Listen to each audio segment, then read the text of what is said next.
and Robbo. Streaming live across the globe, Anjali Rao, Rob McKnight, and David Robinson. Ange, Rob and Robbo. News and views, entertainment too. It's the Ange, Rob and Robbo. Ange, Rob and Robbo Show. Rob and Robbo Show. Welcome to the Ange, Rob and Robbo Show. Hello there. It's great to have your company on this Tuesday evening. Anjali Rao and David Robinson are standing by to talk all the latest hot topics. David Robinson, how are you tonight? Really well, Rob. If I can't sing the praises of tinned ravioli any more than I have, it's what I had for dinner. It's $2.50. Honestly, it is. I love it, and I feel a bit fancy every time I have it. So I'm on top of the world right now because I just finished eating it. So yeah, your ravioli. It's Ange, what beautiful. did you have for dinner? I had lobster thermidor with a couple of little blinis and caviar. And then I had some crystal. Oh, Wow. So our dinners were on the same level. Yeah, and I had chip right? buddies. So on a par. All right. Delicious. There is a lot to talk about tonight, and Jason Roses will be joining us, and he's going to take us inside that Britney Spears documentary that has just aired in the US. This new documentary has gone inside the whole saga going on with Britney Spears, so we're going to hear about that. We're also going to talk to one of the stars from Buffy. Big show ahead. Let's get into our hot button issues. And using the tragedy of a young couple and their unborn child losing their lives, a federal MP is attempting to change the laws around how vulnerable people receive Centrelink payments. Andrew Laming is the LNP member for the electorate where the tragedy occurred, and is attempting to revive controversial legislation that would see addicts lose up to 80% of their payments if they test positive to illicit drugs. The federal LNP has failed in the past to get similar laws passed. Robbo, I think everyone agrees something has to be done, but is this the right way? No, it isn't. And there is so much research out there, not only from Australia, but around the world, including the US, where this kind of approach doesn't work. So what we're essentially doing is once again punishing the addict, or punishing the person who actually needs our help. So this kind of government idea, we've heard it over the past couple of years, where MPs come out and say, look, this is helping them. This is identifying addicts in our community. It's certainly identifying them, because if they get tested, they then lose part of their payment. What it isn't doing is following it up with actual treatment. Now, look, call me old-fashioned or call me an idiot, but apparently treatment works. And if you do it right, people do get better.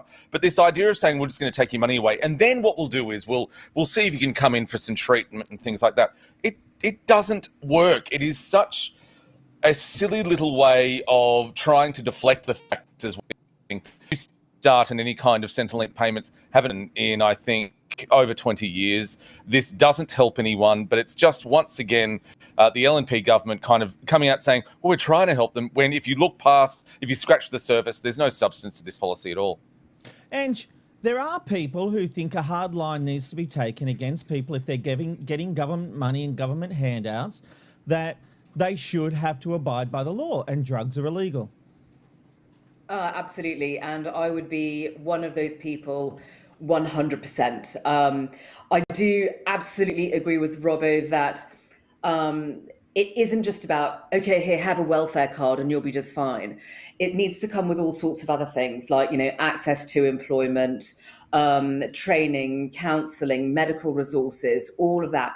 But I absolutely think that it's appropriate to ask prospective welfare recipients to take a drug test before receiving money off the public. And it has gone on for so long and become so politicized now, while all these people are, dropping dead or committing crimes against society.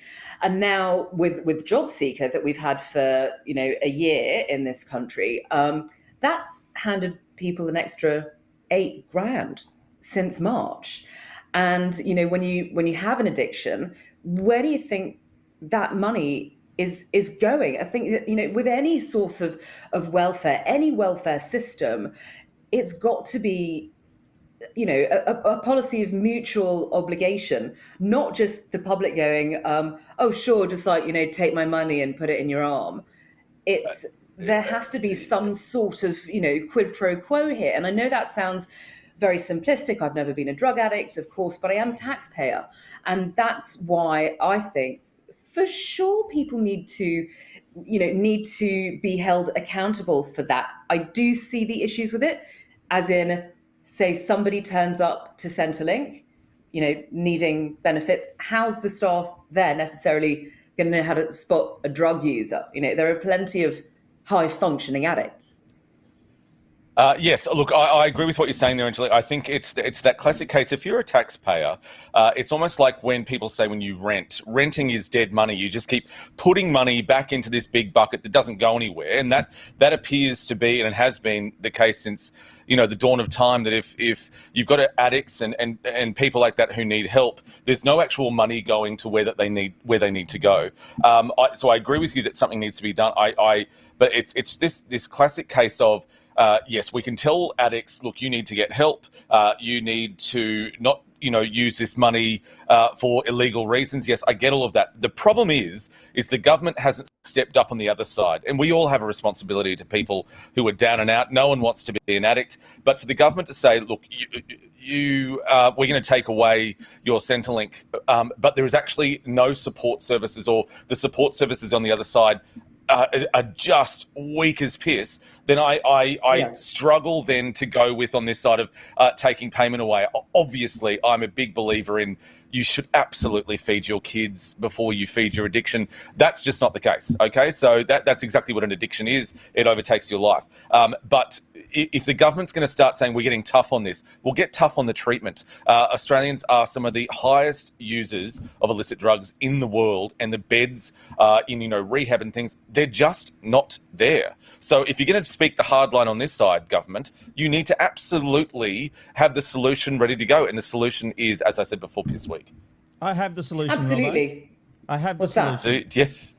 If the government wants to make anyone on government funding take drug tests, then that must include every politician and every member of the public service.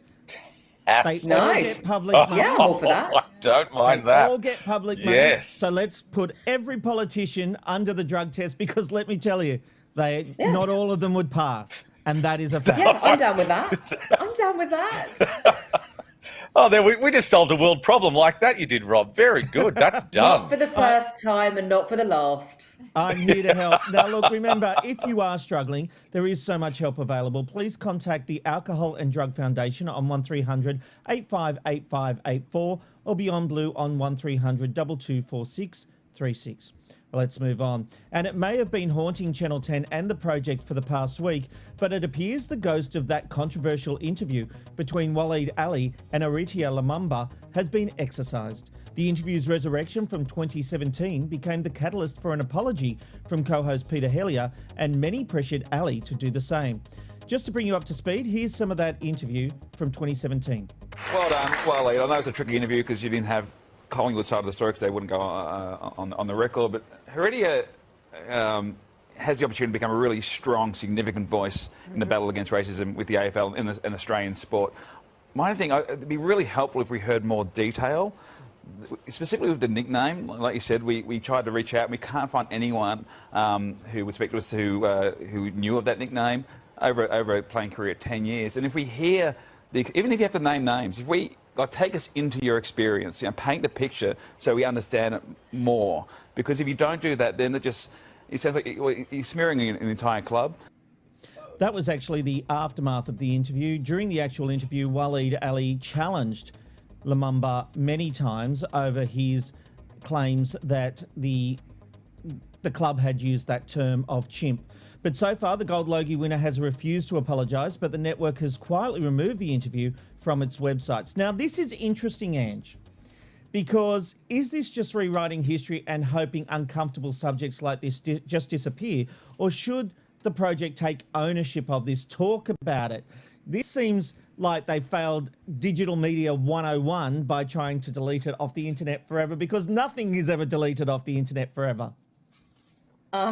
Yeah. It's the old, hey, look over there. It's the Goodyear blimp strategy,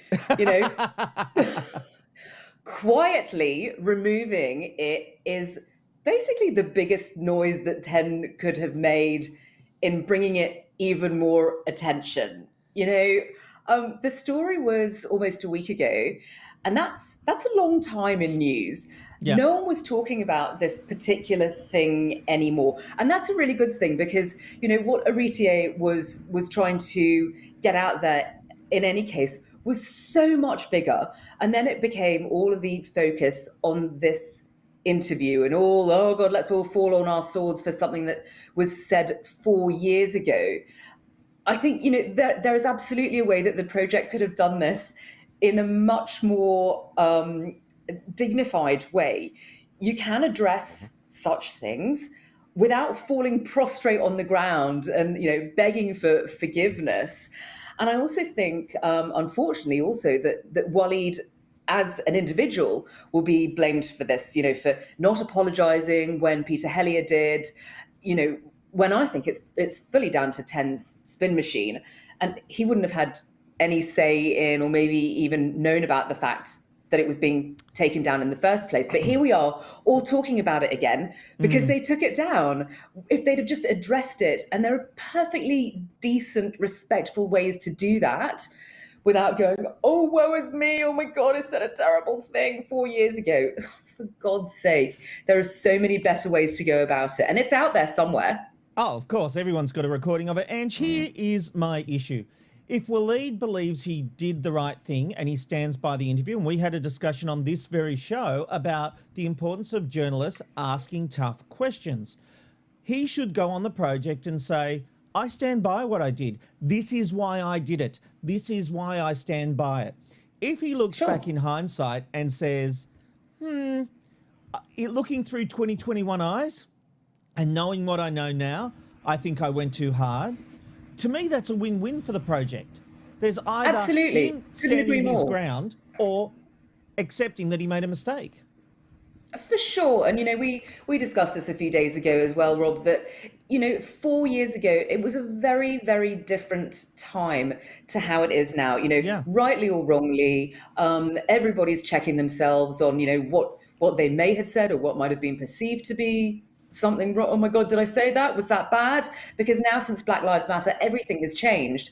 And so I absolutely think that, yes, he should have. And, he's a dear friend of mine, and he is so eloquent that I don't, it wouldn't have even had to be scripted. The way that Waleed speaks, just as a normal human being, just as an individual, would have been perfectly enough to just sort of address it, wrap it up, and move on, and leave it to the much bigger issue of racism in football, at Collingwood, in this country, and move on from there, and not let it be down to this tiny little, minutiae nonsense.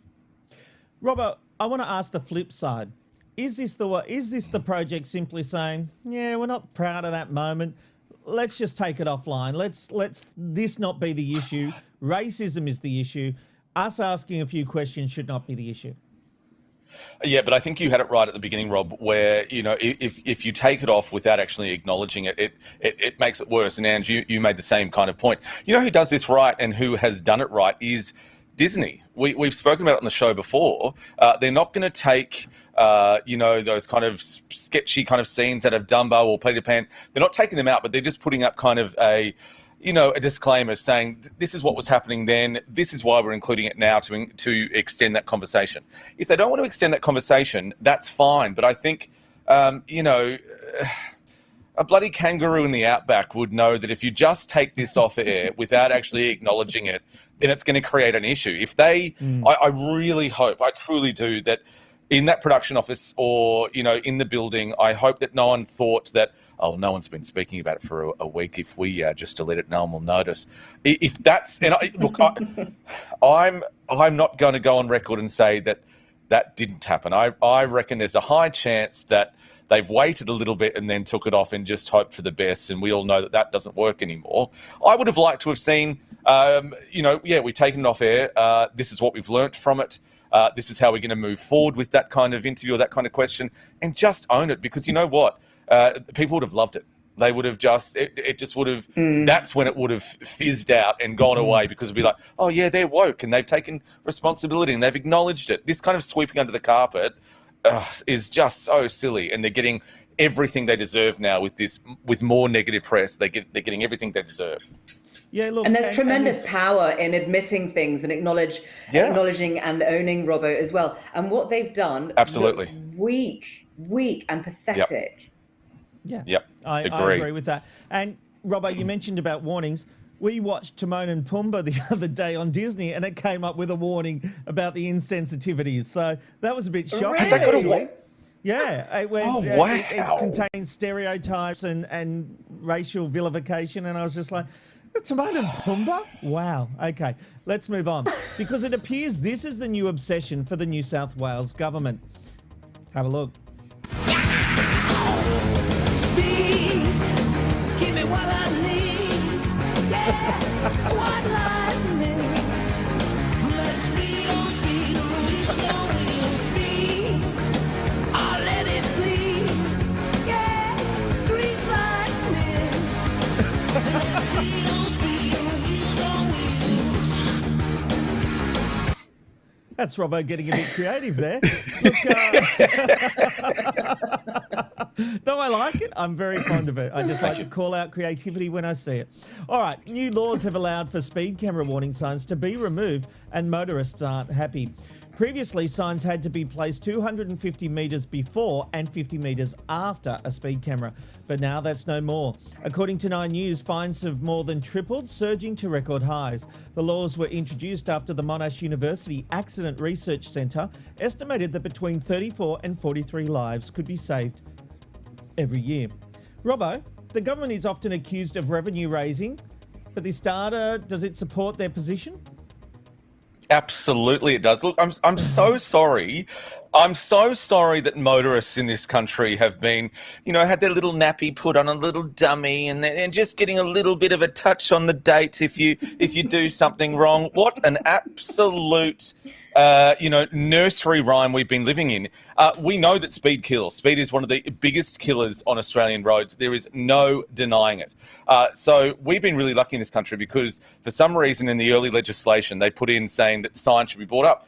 Well, no, there shouldn't be signs. Don't speed. If you speed, hang on a second. you kill people. The whole point for the signs was to deter motorists and show them that speed cameras are it's around not working. and where they are, and especially in accident black spots. So in these accident black spots, it did work because you slow down when you see the camera. The fact is, then you speed up around the corner. You shouldn't speed on the road. So the deterrent is now you don't know where they are, you don't know what they look like, because guess what? You know that. I don't know what it is. I get confused too, guys. But you know those black numbers in a red circle? Apparently, you've got to stick to that while you're driving on the road. That's sorry. All right, sorry. So there's a lot of murders in King's Cross. So as long as you put a warning up there, I know that I'll kill someone just outside of King's Cross because I know that the cops are there and there's a big deterrent. What a lot of shit. This is the thing. There's a difference between a murder and a speeding fine. Slightly. If that's the case, speeding kills. If that's Speeding the case, kills. Send everyone who speeds to jail. Don't give them a fine. Send them to jail. Here's the thing. Oh well, no, that's just ridiculous. Sorry. You're sorry. Here's I'm going to turn my mic off. Here's the thing. So, from the start, the government always said this wasn't about revenue raising. It was about saving lives.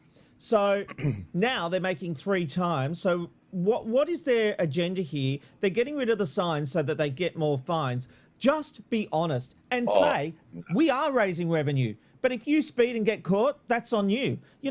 Be honest about it. Don't BS us like they always do. The fact is, speed cameras have always been about revenue raising and not about saving lives. Because if that was the case, we would have speed cameras every 100 metres on every road, and we would... all right. And if it saves lives along the way, okay, they're a bit happy. You're No, with it Rob is all McKnight this about afternoon on making money now. 2GB. He's taking your calls. This is Sydney's 2GB. And Oh my! So speed cameras don't save lives. Jeepers creepers! I didn't say they didn't save lives. I said it's about revenue raising for governments. And this is what this is. This is cynical. When you see that sign saying speed camera ahead, you automatically look at your speedo. Am I doing the right speed? Good, I am. The fact is, taking away these signs takes away the knowledge. 2 or 3 weeks later, you're going to get that speeding fine and go, oh, I got a speeding fine. When you're in that moment, it's a constant reminder that you're doing the wrong thing. Ange, what do you think? Revenue raising or a real genuine attempt from government to save lives? Oh my God, it is all about making money now. And just like taking serious precedence over safety. Blind bloody Freddie could see that, Robbo. And can I just like say to our viewers, it feels like I can sitting at home going, okay, so Rob must have said, Ange, you're taking this position tonight, and Robbo, you're taking that one. I want you to know that I love you very much, but I heartily disagree. Of course. You know, I've never received a speeding ticket in my life because I'm such an apple polisher. But this is just a blatant money grab. And, you know, especially at like the timing of it, though, at a time when people have been, you know, out of work for a year, people are doing it really, really tough financially. And they've come in, and it's not just like a little tiny change here. It's massive. And yes, Robbo, people do need to be responsible for their actions, including speeding. But things like this should be punishable through, you know, demerit points and license suspension, not raking in the dough. And it is a lot of dough. So I was thinking, well, okay, what's a viable alternative? Looking at other parts of the world where speed limiters in vehicles are mandatory. On certain classes of vehicle, in certain places. For example, the EU is making them mandatory on all new vehicles from next year, and the UK is following right behind after that, regardless of Brexit. And speed limiters are not a perfect science, but I think it's absolutely worth looking at something like that. You know, I really do think that that's something that could be a viable option here. Because when you look at, you know, all the money that's going into these coffers, it just makes you feel a bit sick. Robbo? I agree with the speed inhibitors. I win. No, I agree with that, but I just think at the same, like, you know, you should always think there's a speed camera around. That's just the idea of it, and the only way to make people think of that is when you hit them in the hip pocket, and that's the way you hurt people. And look, it's better to be hit with a fine than hitting someone and killing them. What I would say, though, Robbo, what I would say is that I also think about the fact that people don't pay attention to signs anyway. People think about the people who get parking fines, who just blatantly... I've never had a parking fine because I look at those signs and go, okay, they're the rules, and I follow the rules, unlike our producer Abby, who just parks wherever she likes. Yeah, that's exactly who I was thinking. That's the only reason I mentioned that. Naughty Abby. But I want to give a hot tip for anyone who wants help on helping themselves maintain their speed and do the right thing. There's an app called Waze, W-A-Z-E. And what that app does, it's like Google Maps, but it tells you where there are accidents, where there are police cameras, where there are random mobile speed traps set up. So you can keep an eye on where they all are. You don't need signs when you got Waze. Can we get a deal? It's certainly true. Yeah, we should. Yeah. She doesn't tell you on Waze. She kind of screams at you, and you have a heart attack because she'll say, you know, bend coming up. There's a car on the shoulder. And you're like, Jesus Christ. That's how that Waze. So yeah, it's effective. Oh, she's look, aggressive. let's move on, because when you've got to go, you've got to go. But that old saying seems to have been lost on an umpire at the Australian Open. World number 12, Denis Shapovalov. That's not his name. No, that's not. Denis Shapovalov. That's his name. Needed to go number 1, but was visibly annoyed when the umpire wouldn't allow it. Have a look. I don't care. What do you mean I can't go? You're going to disqualify me? I have to leave.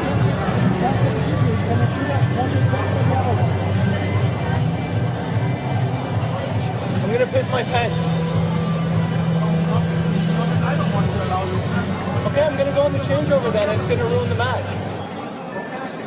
Ask the supervisor to let me know. You wait for the trainer, you let me get it, and then you go to the next sector.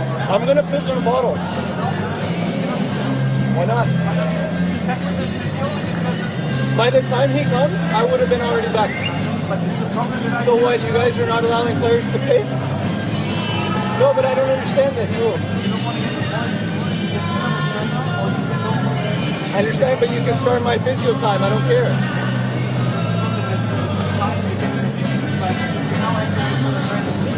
I understand, but if I go and I come back by the time, then there's no time wasted. And look, full apologies to Dennis Shapovalov. Oh, I went to say it right then. Shapovalov, because my auto cue went down and I was going between auto cue and scripts. Look, even though he threatened to pee himself or pee in a bottle, the umpire was having none of it. Despite the lack of siphoning, Shapovalov went on to win the... Just call him Dennis. Just call him Dennis.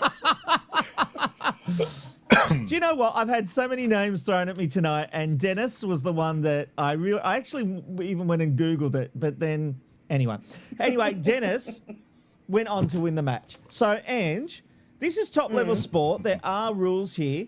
Did the umpire do the right thing, or should he have had a heart for the bladder? I bet you anything that the umpire would have let him go if he'd said, I need a dump. Oh, jeepers, we can't. What would have happened if he actually peed his pants? Like if I know. If a I stain got just two appeared on his words for you, shorts, Dennis. Yeah, I got And two then he words rubbed for you, the Dennis. tennis ball on it. Adult diapers. Robbo wears those all the time. It's the only way I can get through this show. I'll tell you that. Who these full of shit. I was just trying to hint at that there, We've just Angela said Rao, it. but yeah, that's... All right. It's going really well. Yeah, no, so I think the umpire did do the right thing because, you know, Shapovalov would have known the rules, right? Which are 2 bog breaks per 5-set match in the Australian Open. Plus, Sorry, and are you talking... Yeah. Sorry, are you talking about the same player? Because the player that you just mentioned there was not the player that Rob had been talking about. Yes, but please remember, she is an international news anchor for CNN. Sorry. She gets it right. I'm sorry. Sorry. I didn't mean to I'm gonna say stop it talking. too Mic's off. correctly. Show off. Go, Ange. Sorry. So they get to, you know, do their business when they switch ends in any case. And I think that they'd done that from what I could tell. Like, they'd literally just swapped ends. Yes, I think. but do you know what happens? Have you ever had a situation where you've done a number one, you've gotten up, then you need to do a number 2, or vice versa? You know, like, it doesn't always happen at the same time. I'm starting to feel the need now. Can I go? You can't go. No, you can't. All right. Not happening. I blame Abby. She picked that topic. I mean, but topic. what really concerns me is if this guy can't hold it at 21 years old, what is he going to be like at our age? Like, I weep for his future. That's a very good point. That's a very good point. Yeah, for you two, I'm not your ages. So let's settle down with our age kind of collective comments you look there. older. Yeah, it's true. It's too much Queensland sun, I'll tell you. All right. Queensland. Let's move on because we are continuing with the tennis, and it seems the beef between world number 1 Novak Djokovic and Nick Kyrgios is continuing to cook. After Kyrgios called Djokovic a tool on social media after his quarantine requests, Djokovic hit back and said he does not have much respect for his fellow tennis player. This is how... Sorry, David, what's going on? I feel so bad, but we've got return vision here of our producer Abby, and you're going on about Djokovic and whatever. I'm just wondering if he's related to Djokovic. I don't know. I just wanted to double check. I again was going to let it go, but Abby, I just looked at Abby when he said it once, yeah, then Djokovic, and then Djokovic. Oh, but I couldn't stop laughing and I started crying. So Djokovic's one to watch, but I also think Djokovic is also a one to watch in the Australian Open. I'm so sorry. I'm so sorry. I won't do it anymore. I'm So sorry. It's Abby. I will be honest. I lost the audio cue, so I'm focusing. So here's the problem. I'm looking up. I'm looking down. I'm not Peter Overton or Angela. I know. Sorry. I'm sorry. Yeah, I can't swim and paddle at the same time. so sorry. So No. it's Djokovic, is it? It is, yes. Yeah. All right. Correct. Yeah. Continuing with the tennis, and it seems the beef between world number one Novak Djokovic and Nick Kyrgios is continuing to cook. After Kyrgios called Djokovic a tool on social media after his quarantine request, Djokovic hit back and said he does not have much respect for his fellow tennis player. This is how Kyrgios responded. He's a very strange cat, Novak is. Heck of a tennis player, but I unfortunately, someone that's partying with his shirt off during a global pandemic, I don't know if I can take any slack from that, man. Like, that's as bad as it gets for me. Very serious stuff. But look, it was the reaction afterwards from Kyrgios that has everyone talking. That was a good answer, bro. Take yourself off mute, please, Bill. Nailed it, bro. Bill, you're on mute. Come on, Billy. Do you know what? Oh, I really The first thing like I thought of is that is exactly like me on this show. If I ever do a good joke once every 3 months, I'll stop and say, "That was a good joke, Amanda." You know, and that's what Kyrgios has done there. Yeah. Oh, poor Amanda. She's like, yes, dear. Of course it was. But Robbo, you enjoy if you feel you've nailed it, you do a bit of self-congratulation, don't you? It's been a long time since I nailed it, but when I do, I certainly congratulate myself on the performance. If I can bring it back to the topic now, Robin and Djokovic does a bit of self-congratulation every night. I don't. No one else will.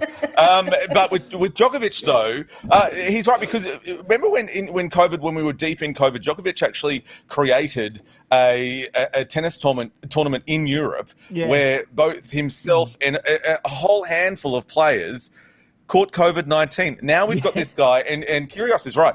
He's on the balcony. He's got his shirt off. He's writing letters. He's doing all this kind of thing. I think the Australian public has got a long way to go with Kyrgios, but I think this is actually quite good. This is mature. This is what we want to hear from someone. And I think he called out Djokovic in the exact right tone that he should have. Yeah, I actually agree. And I just on another thing, did you see yesterday when he, in the middle of his match, looked up and screamed out, "Hey, bro, get your girlfriend out of my box." He was telling... I know, I did. Yes, I did see that. He was telling, I think it was his brother's girlfriend. Brother's girlfriend to actually get out of the box left for him. So, I love that. I love that. No, I love all of this. Seriously, all the whole, going at it, handbags at the door, and please let it never end. It is the greatest. He is such a hypocrite. It is brilliant. I feel like what Kyrgios lacks in winning, he more than makes up for in whining. And it is properly entertaining. But, yes. I mean, I suppose that's like the only thing that makes him worth talking about, really, because it's not his playing. But I think he must absolutely own the fact that he is just so pot kettle black. Because calling him a hypocrite is like calling the Titanic a boat. He has to know. He has to know. Absolutely. Oh, I like All right, that. there's still plenty ahead. In a moment, we're going to be talking to one of the actresses from Buffy. Stick around for that. In the meantime, it's time for a news update with Ange. It certainly is. Let's get you right up to speed with the latest news headlines for this Tuesday, the 9th of February, 2021. A major setback for Crown Resorts today, with a damning report deeming it unfit to operate a new casino at its $2.2 billion tower at Barangaroo. The year-long inquiry was in response to reports of money laundering at Crown casinos. It did, however, pinpoint several ways that Crown could redeem itself, including sacking its current CEO, who was found to be not a suitable person for the role. It's the end of an era for the Collingwood Football Club, with long-term president Eddie Maguire standing down following his comments last week about systemic racism at the club. Maguire says he's become a lightning rod for vitriol since the remarks, which were seen to be defending the club. I try my best, and I don't always get it right, but I don't stop trying. But today, effective immediately, I step down from the presidency of the Collingwood Football Club. Potentially some good news for those of us with itchy feet. The Prime Minister suggesting that several new travel bubbles could be on the cards. Vanuatu, Fiji, Tonga and the Solomon Islands appear to be the most likely destinations, though the rollout of the COVID vaccine will be crucial to travel corridors opening up. The government aims to have most of us vaccinated by October. Donald Trump's lawyers have slammed the case against him on the eve of the former president's second impeachment trial. Trump's team argue the process is unconstitutional as he's no longer in office. Although it's unlikely that he will be convicted, the Senate could decide to vote on banning Trump from ever holding public office again. The current trial is on track to deliver a verdict by the end of next week. And an Australian Open ball girl is on the mend after collapsing on court early on day 2 of the tournament. Less than an hour into play on what was a hot day here in Melbourne, she fell to the ground as players and court staff raced to help her. She's now been placed on bed rest for a few days, but will be back to her ball kid duties later this week. And now the check of the weather for you. A possible storm for Cairns, partly cloudy in Brisbane, a light shower or two for Sydney, cloudy in Canberra, a sunny, humid day for Melbourne, and the sun will be shining in Hobart, while it will be a mostly sunny day in Adelaide. A partly cloudy day for Perth. In Alice Springs, there'll be a possible shower or storm, and a shower or two and possible storm for Darwin. Righto then, I think it's time to check in with the marvellous Jason Roses for a check of the latest entertainment headlines. Hey, Jace. Hello, Ange. Coming up in the entertainment report, a new documentary makes some stunning claims about Britney Spears. Will bring you the most shocking moments from framing Britney. An arrest warrant issued against a star of Channel 9's The Block, and a serious allegations about on-set safety issues about Channel 7's Holy Moly set. That and so much more coming up about 10 minutes on the entertainment report. Now here's for Robbo. Jason Roses, thank you very much. Well, it's time to check what happened on this day. It was on this day when a very lovely lady... Roll the tape.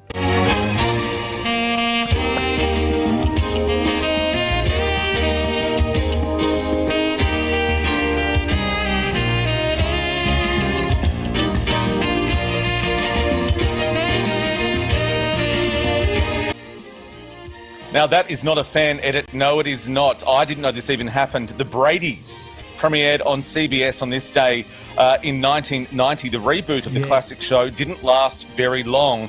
With only a handful of the original cast, The Brady's sunk in the ratings and it was cancelled within a month of premiering. Look how happy they look, though, and that moustache.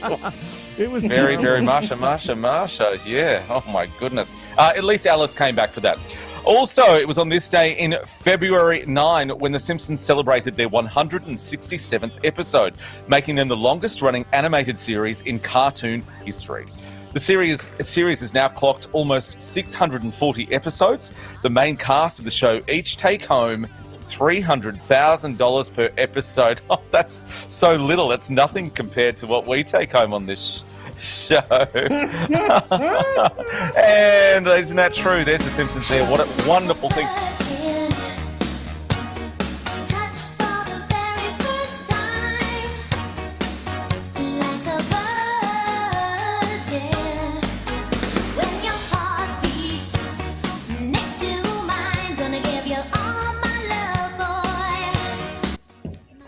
I certainly know how she feels. It's been that long for me. I'm almost sure I'm a virgin now. But it was on this day in 1985 that Madonna released Like a Virgin, the album, and it began its 3 weeks run at #1. It would go on to sell 21 million episodes. It's been covered in so many things, including Moulin Rouge with Nicole Kidman, an absolute bloody cracker.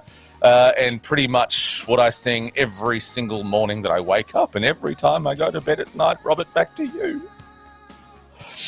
Well, it was one of the most iconic TV series ever produced for television.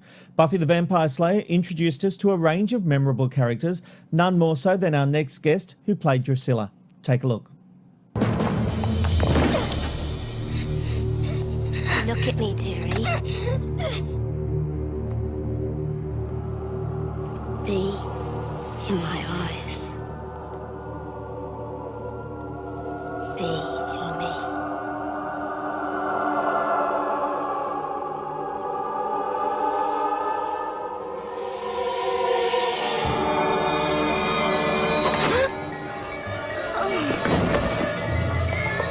Night-night. Juliet Landau brought the character to life, and Aussie fans will soon have the opportunity to meet her and other stars of the show for a special event. But in the meantime, Juliet, welcome to the Ange Robin Robbo Show. Thank you so much. I'm really excited to be here, and thank you for that lovely introduction. Oh, gosh, you're lovely. Nothing like your character. Hopefully I'm a little bit more stable, right? Just a little. A little bit less evil and a little bit less hungry. Let's go with those three. Absolutely. Well, look, as an actress, you never really know what character you play that will have such a lasting impact. Did the role on Buffy have a positive effect on your career? It did. I mean, I loved playing Drusilla. She was such a rich and, had so much dimension and not the run-of-the-mill kind of character. She was more like a character you might play in a feature film or on stage. And so I just, it was, she was really delicious, and I had a great time. Delicious is such a fun word to use with that character. Yeah, I think so, because there was, so many facets to her personality, and so that it was, it was a meal getting to play her. Now, the world seems to have a fascination with vampires. Since Buffy, we've seen a range of vampire series like True Blood and Vampire Diaries, but you've explored this fascination in a new film you've made. Yes, it's called A Place Among the Dead, and it's my directorial feature debut. I star in the movie. The cast includes Gary Oldman, Ron Perlman, Robert Patrick, Lance Henriksen, Joss Whedon, and best-selling author Anne Rice appearing for the first time ever in a scripted narrative movie. Okay. I use the vampire genre for a number of reasons. First of all, to make an entertaining movie. Also, I wanted to lull the audience into a sense of safety to explore unsafe and radical ideas. The movie is all about the repercussions of growing up under the sway of narcissism and evil. It was a way for me to tie in my history, and then all of the cast that I just mentioned, all of them have ties to vampire material, either having created it or played vampires. And the last reason really is that I felt like the vampire was the perfect metaphor for the ultimate narcissist. Well, that's a very good point. Look, we have a bit of a sneak preview. Let's take a look. I'm making a vampire documentary. Crime section of this may be rough.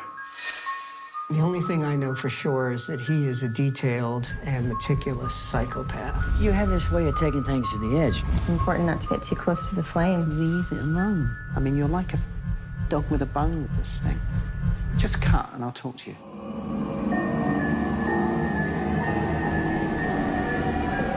He's baiting you, leading you into his world. Stay back! Code 4, suspect GOA.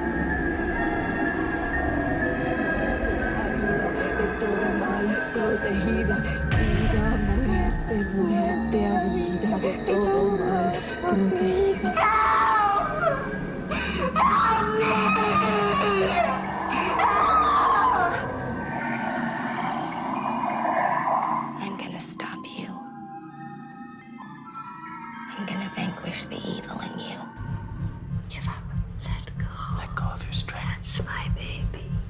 You're killing yourself, losing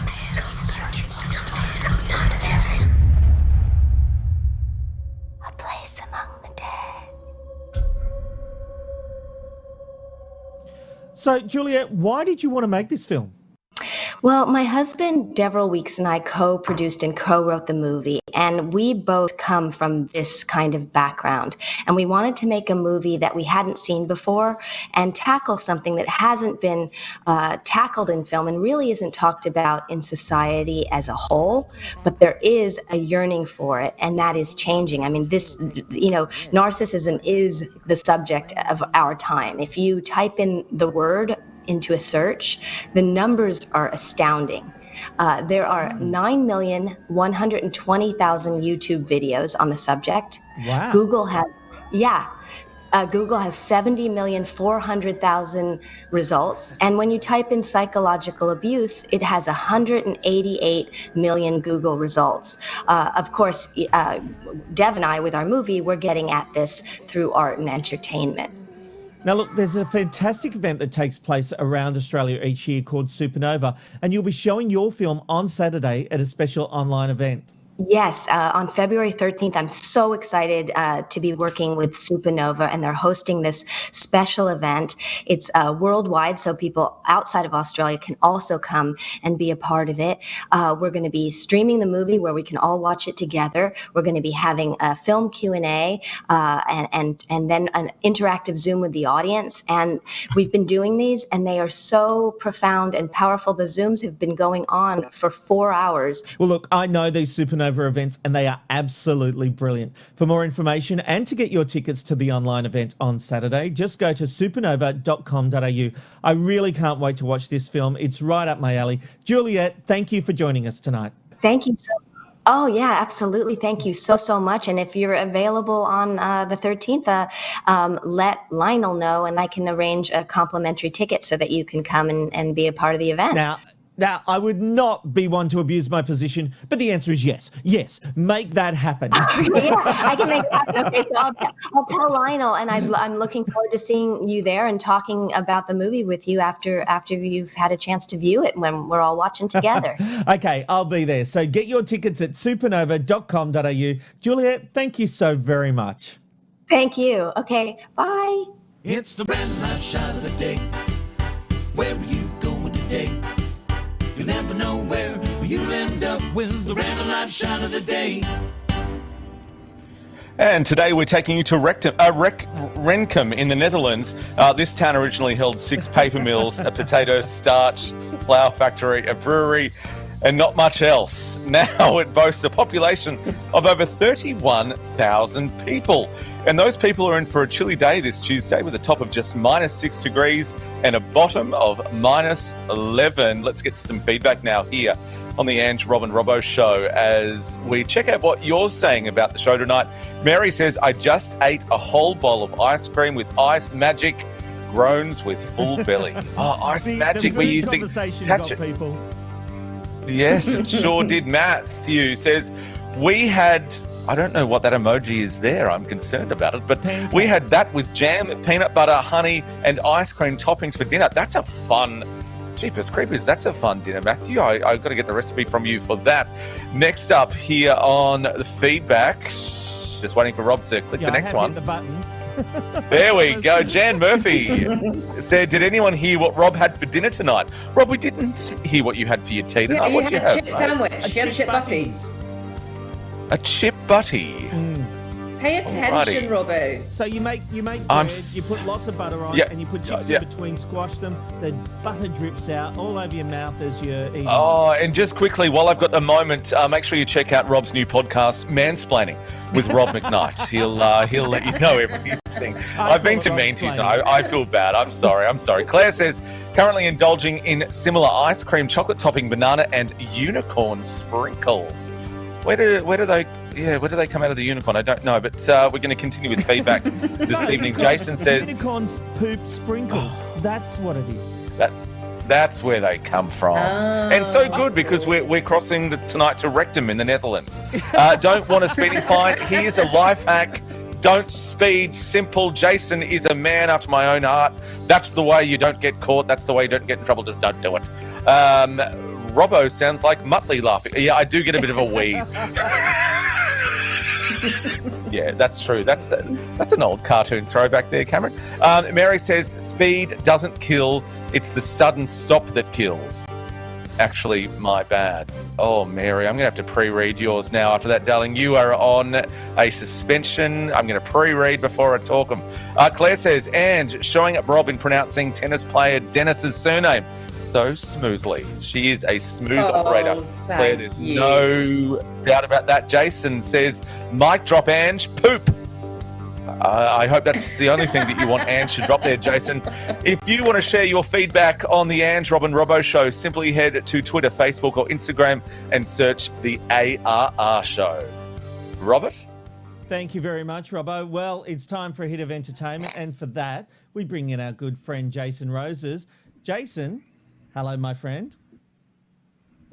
Excited to say my microphone is finally working tonight, so it doesn't sound like I'm talking from my toilet. But that is where you're coming from, though, isn't it? It is. I'm sitting on it right now. Yeah, good. Let's get some entertainment news because, that makes sense if you're talking shit. Hey, Or just talking out of your arse. Either one of those. Nice way of putting it. Hey, That's a nice Jason, one. we've all been curious for a long time about Britney Spears. Now, this is a sad story in many ways, but that conservatorship... I'm having a shocker. Her dad in charge of all her finances. There's a new documentary out called Framing Britney. What do we need to know now? Well, there's no word yet on when the 73-minute film will be available for Australian viewers, but take a quick look at the trailer. Britney was so focused. This is a girl that's coming from strength. People became fascinated with her sort of unraveling. How we treated her was disgusting. She accepted the conservatorship was going to happen, but she didn't want her father to be conservative. Anytime there's that amount of money to be made, you have to question the motives of everyone. Why is her dad making all of her decisions? Why is she still in this? What do we want? Free Britney!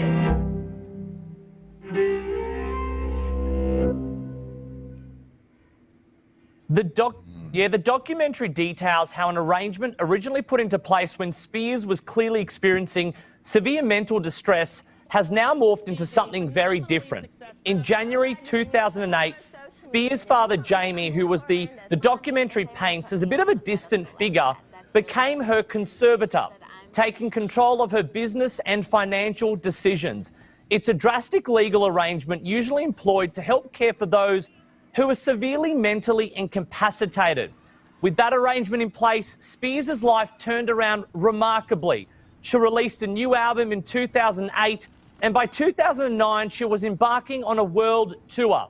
From 2013 to 2017, she performed an incredible 248 shows as a part of her Piece of Me Las Vegas residency, and she ranked, get this, $310,000 per show. Wow. Her father was approved to keep about 1.5, I know, how much money? 1.5% of that money. So the question begs, does she still need to be in a conservatorship, guys? I mean, it was put in place so long ago. She's clearly had so much success. A lot of people would say that she's now free as a lot of this, I guess, you know, the mental issues she was going through. Does it still need to be in place? What are your thoughts? My short answer is yes. The court has re-looked at this. It isn't just holding the decision that was made all those years ago. The court have re-looked at this. They've decided that she still needs the help. And when I see those videos, there's nothing from those videos suggesting that that should be changed. I think the lady has some problems. Yeah, but Rob, don't you think she's old enough? Yeah, but she's toured the world. She's made hundreds of millions of dollars. Don't you think she's old enough now to make her own decisions? I mean, no. How old is she? I don't She's think close to age has 40. anything to do with it. It's about mental capacity, and she obviously is not up to the task. And she needs someone every like time her those dad to Insta keep her in videos line. comes out, it's worrying. Yeah, it's really worrying. But what are those Insta videos? It's just her dancing around a pole. I do that all the time at my house. You don't put them online. Exactly. No, I don't. And that's a very good thing. We're very thankful to you for that, Jace. Do you maybe want to see me dancing around in a pole? I'm happy to make it happen. But in all seriousness, and Robbo, I'd be interested to know what you think. The simple fact here is that she has issues. The court have looked at it, and sometimes we don't know the full story. We've got to trust the courts, don't we? Yes, I think that if someone can go out and do a full arena or stadium concert night after night, country after country, and they can do that, they can turn up on time, they can remember the lyrics, they can remember the dance moves, I think it becomes, or it surely should become, harder for people to question their mental capacity when it comes to doing that kind of, performance. I'm not as convinced. I think there's a big difference. I really don't. Look, I don't think there is. I think that to get out on stage, there is certainly this idea of Dr. Footlights, which you wonderful Jono Coleman taught me about, and that is once you go on stage, you forget everything and you can do that. I don't think that they are as powerful as people think they are. I really believe that if you were that troubled that you needed this kind of legal framework in place to govern your life, then surely you couldn't do a 2-hour stadium spectacular day after day, week after week. I just think that they don't marry up. All right, well, we'll have to leave that because, Jason, Susie Taylor, who we all know, of course, from The Block, is in some big trouble. Another arrest warrant has been issued for the ex-television contestant and former Penthouse cover girl, Susie Taylor. The reality TV star was earlier accused of breaching strict bail conditions by abusing alcohol and refusing to report to authorities. But another warrant was issued on Tuesday after she failed to appear at Brisbane's Magistrates Court. The Block 2015 contestant faces 103 charges, including extortion, deprivation of liberty, and more than 70 bail breaches. Some charges were due to be mentioned on Tuesday, while others were listed for plea. But this sounds like an awful amount of charges. 103. Who just racks this up? Well, it's certainly a case to watch there. Yeah, that's true. It's certainly a case to watch, Jason. Let's cross now to the 7 Network with Holy Moly. They're certainly raking in the ratings, but not all is as it seems, rather. Definitely not. An industry insider says that a string of on-set accidents was so severe, it prompted the show's US star Rob Riggle, 50, to flee back to the US in a flurry. According to the source, Rob, who also stars on the US version of the show, was heard openly complaining about the safety of contestants, claiming things were very different behind the scenes of the American production. Working into the wee hours of the morning, Rob watched as multiple contestants had to be carted off set due to serious accidents. He apparently flew back in shock. Some of the accidents, 2 contestants broke their ankles, another broke 12 ribs, and there were several concussions. Wow. One person who was injured even had to crawl off the course before safety and medics helped them, the insider claims. I mean, it seems like an awful amount of accidents on a show that's just started. I don't know, is this good news for Channel 7? I think the ratings are worse news. Probably. Yeah, exactly. Jason, we're running out of time. Jace, we're running out of time. Let me just ask you, to finish off, sadly, there is some sad news about just a legendary performer. Yeah, vocalist Mary Wilson, who co-founded the Supremes at 15 years of age, she has sadly passed away. We, of course, remember this amazing song. The Supremes.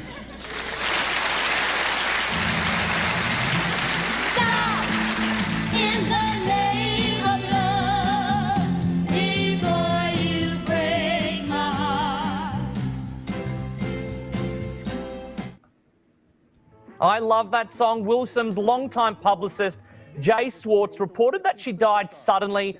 The circumstances of her death were not immediately revealed, but funeral services will be private because of COVID. And he said that there will be a public memorial later this year. It's very sad news coming out of Hollywood tonight. Okay, Jason, thank you very much. Well, we love your entertainment reports. Thank you for that. We will see you again tomorrow. Thank you, guys. You're sounding great. fabulous, See you tomorrow. See you tomorrow, Jason. Bye. Well, guys, that brings us to the end of the show. It's been a big one. I'm going to go home which is just literally through that door, and practice my pronunciations. I'm sorry. I feel bad, Rob. I'm so sorry. I just, it felt like a blooper, and I'm so sorry. You do a great job every night. I love being called out on international streaming. Thank you very much, Robert. I'll help you out. Just next time, just stop before the word and I'll say it. I've got tears in my eyes, Robbo. Tears in my eyes. Yeah, I can see that. It's vision, Roberts. Yeah, we can see you. We can see you patting your eyeball. Yeah. All right. Oh, we've got to go. We'll see you tomorrow on the Ange, Rob and Robbo Show. Bye-bye, everybody. See Ange, Rob and Robbo, Ange, Rob and Robbo Show.